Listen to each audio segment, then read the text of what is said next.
Challenging Racism Forum is a group of Arvada United Methodist members and friends who are looking for ways to help us all address racism in ourselves, our church, and other organizations, and the society at large. Today, we're celebrating Reverend Dr. Martin Luther King Jr.'s legacy.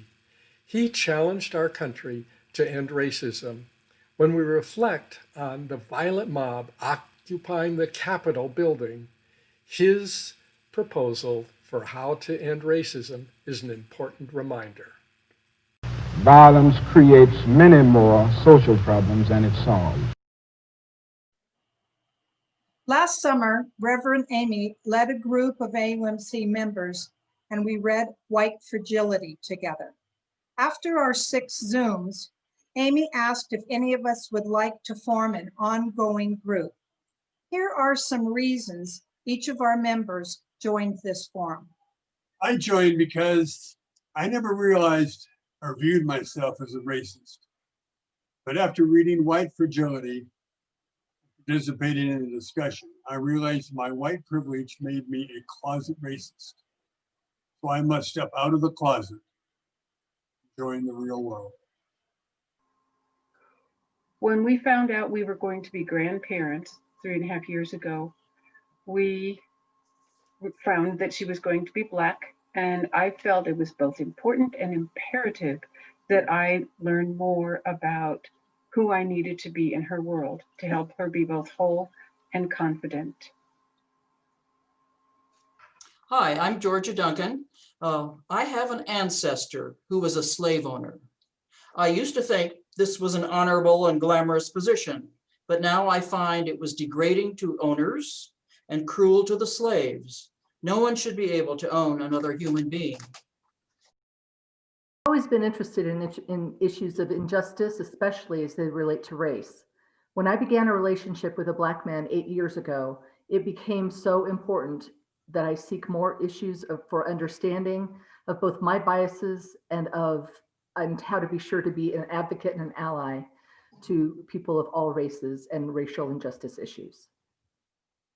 Essentially, I've spent my life in a white world, insulated from a deeper awareness of the barriers that Black people face in our society. Delving into the problems of race in America is not a comfortable or easy journey for someone like me. The past 6 months of group study and discussion have been a real eye-opener. I've realized that my position of considering myself as not a racist was doing absolutely nothing to improve the situation. I want things to become not just better, but equal for Blacks in all ways: safety, health, education, housing, jobs, and more.